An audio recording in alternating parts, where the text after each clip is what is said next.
Welcome friends to another entitled parents video. If you're not entitled, why don't you help out by hitting the like and subscribe buttons down below. That said, our first story of the day is by A22 Yellow. Parents expect me, 17-year-old female, to stay past turning 18 to continue to be a live-in nanny and help them with their house payments. I've been sitting on this for a very long time and have waited until I was at a semi-safe or moderately safe place to say anything. I'm hopefully moving out on the 28th and feel like I can post this whether they see it or not. There's nothing they can truly do at this point. It's kind of long, but this story took place over several years, so I feel like I've condensed it with enough detail to make somewhat sense. I've been watching my 3 younger siblings since I was 14 and we just moved to a different state. And at that point, the youngest kid was 2.5, now 6. Up until then, I'd never had a very good relationship with any of them, barely hung out with them, stayed mostly at and with my grandmother, and didn't even have a good relationship with my parents. I was resentful of them because of my parents, mom and stepdad's very obvious favoritism of them. It started small, just an hour or two, and then quickly devolved into watching them for hours on end into the night when they made friends with neighbors and went out, to watching them nearly full-time and when the parents were home just before the pandemic hit. I watched them with no pay, unless you count them feeding, housing, and not giving me to an abuser as payment like they did. Until then,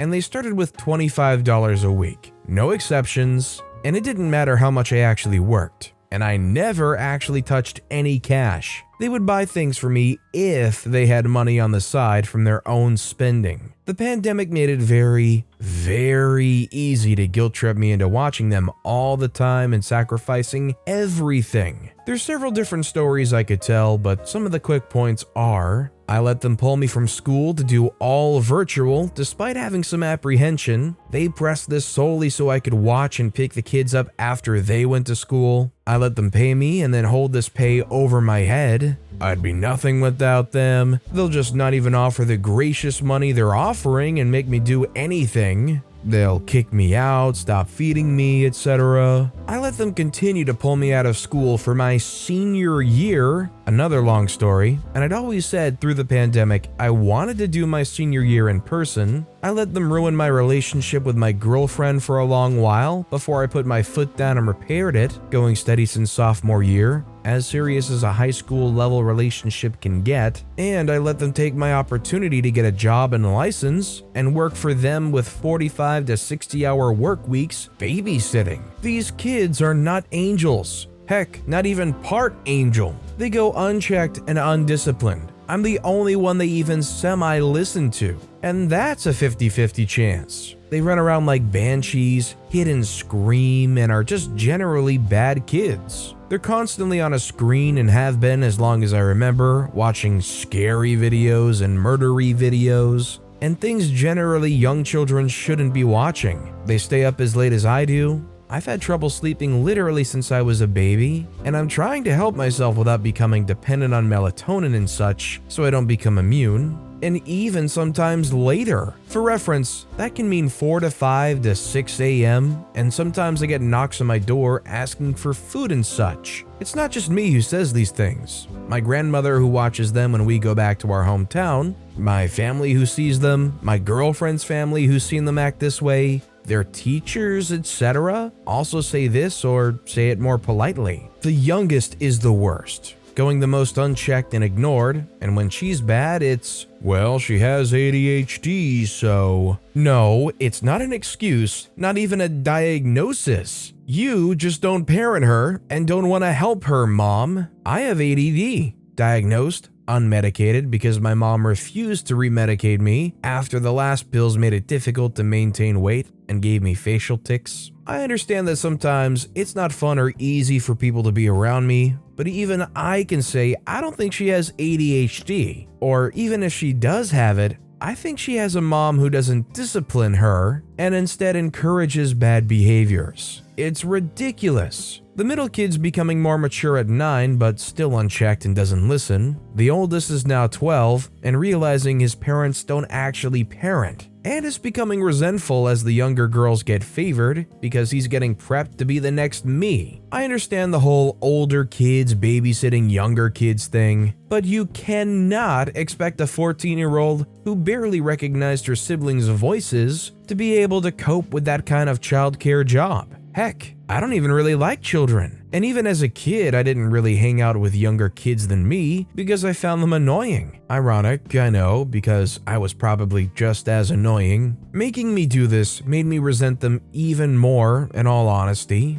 It was exhausting and made me a resentful person for a while. And I still am very angry and have a lot of pent-up frustration that I'm trying to work through. I don't think I've ever been capable of caring properly for these kids in my honest opinion, and they should have either a real babysitter or after-school care. I've had several breakdowns and am just not mentally well enough for this job, and my concerns and valid points for this have been ignored. When we moved towns, 23-minute drive between my house and my girlfriend's house for reference, they got very, very bold. My biological dad is dead, and because of that, my mother receives a survivor's check with stipulations as to where it can be spent. My entire family bashes her for refusing to use that money correctly and abusing it, and it's an extremely sore and sensitive spot between us, especially with all the jokes that they use my check for themselves and that the money isn't really for me but them. And how they quite literally refused to let me stay in my hometown where I was happier and healthier because that meant they'd lose the check.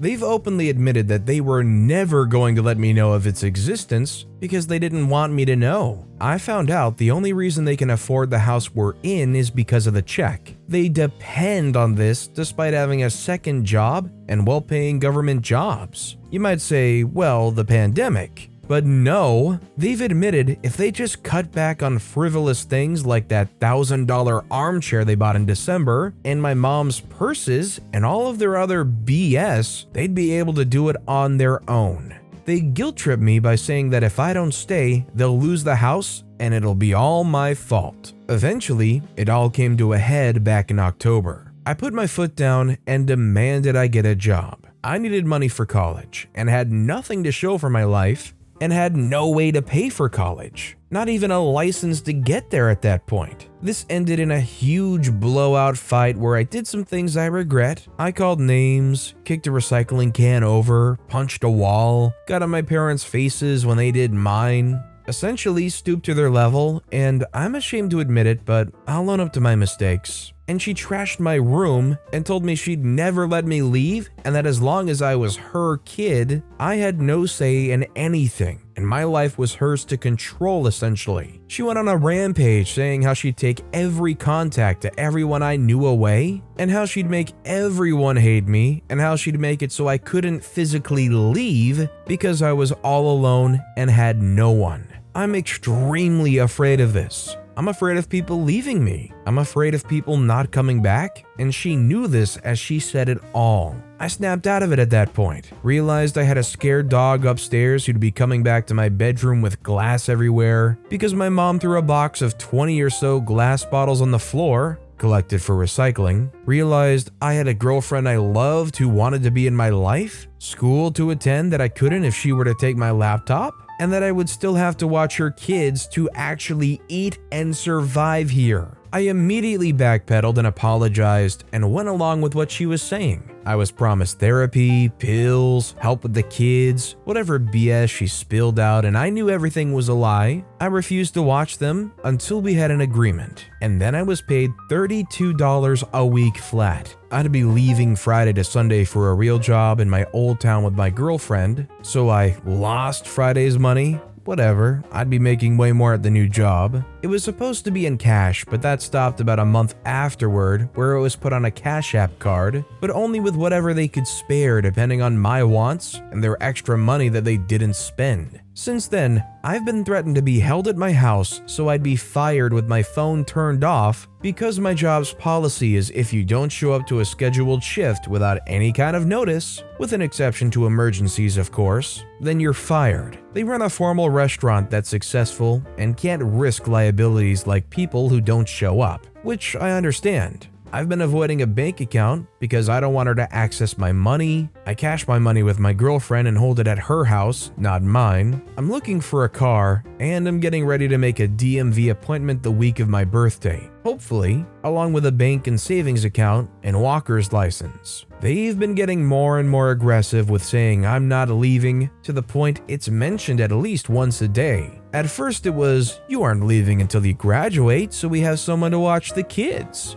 Then it was that they needed my check to pay their mortgage and wouldn't get it unless I stayed. And now it's that I'll stay until the end of or beginning of, depending on the mood I guess, summer to help them in their time of need. They've threatened to put me in a psych ward, to have me arrested, to give my family members up for things they have asked them to do to guilt trip me, and to have my girlfriend's parents arrested for harboring me as a runaway after I'm 18. I don't think they can do that unless I'm in danger, which I'm not, and her family can pass a wellness check with flying colors, which I agree with. I also can prove I have a paying job, nutritious food to eat, and a safe place to stay. I'm not a nanny. I've been prevented in furthering my life, and I've been withheld from getting the necessary things to survive on my own. I owe nothing to them or their kids, and in self-preservation, have to let them be on their own and figure their own crap out. I didn't want kids. I didn't buy a house I couldn't afford and depend on a government check to help me along. I need to go to school to get the kind of job I want. For the love of God, I hope OP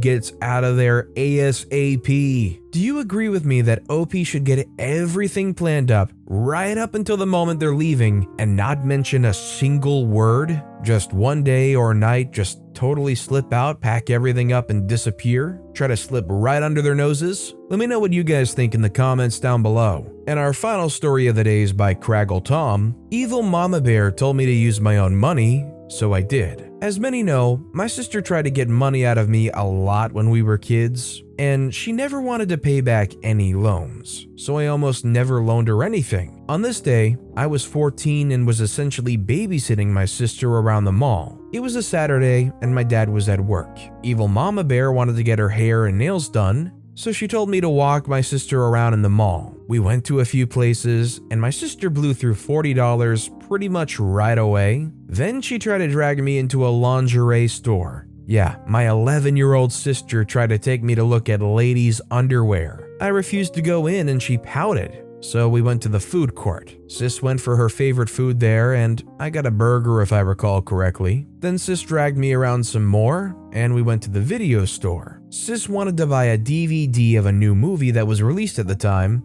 but pretty quickly noticed she'd blown through half of her money in one day. So she asked me to buy the DVD. I don't remember what it was, but I do remember not wanting it. Sis tried to say that it would be a family DVD we could watch together. I still said I wasn't buying it, so she had a tantrum, but I just ignored it. Following that, we went to the game store, and while there, Sis found a video game she really wanted, but I did not. I think it was a Grand Theft Auto game or something, but I was and still am bored by those. And besides, I couldn't even buy it for her even if I wanted to because it was an M-rated game. And you had to be an adult to buy it. She had another fit, and then we met up back with Evil Mamabear. Sis cried to her that I didn't buy her anything and she was low on cash. I said it wasn't my job to buy her anything, and she had her own money. Sis whined about how badly she wanted the DVD and how we could have watched it together. Evil Mamabear tried to order me to just go and buy the DVD by saying it didn't matter if I used my own money or not, it was gonna be a family-used DVD. I told her I didn't care, and it wasn't even a movie I wanted to see.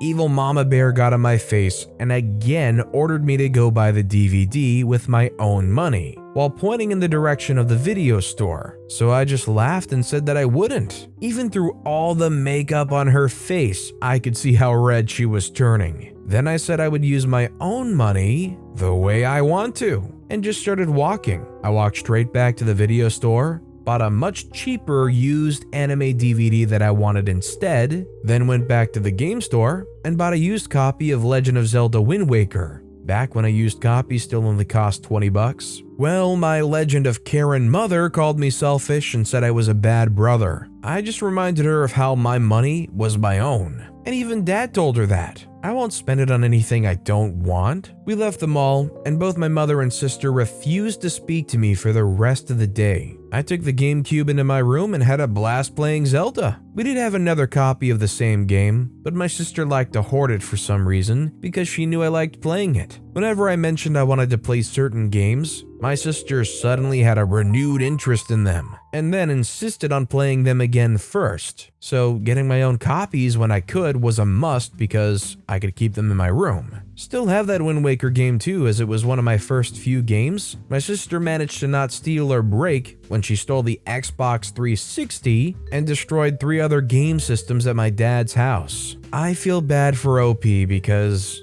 they're just trying to have something that is their own and fulfills their interests and entertains them. And it seems like it's a two-front war on both sides trying to prevent them from having anything they like. It's no surprise they're called Evil Mamabear. But with that being said, that's all the time we have for today. So of both of these stories, which one was your personal favorite and why? Let me know in the comments down below. And if you haven't yet, if you could like and subscribe, that would mean a lot to me. Whatever you do, whether it's liking, subscribing, turning notifications on, all of it helps grow this channel and I appreciate the heck out of it. So until next time, I'll see you all tomorrow with some more stories.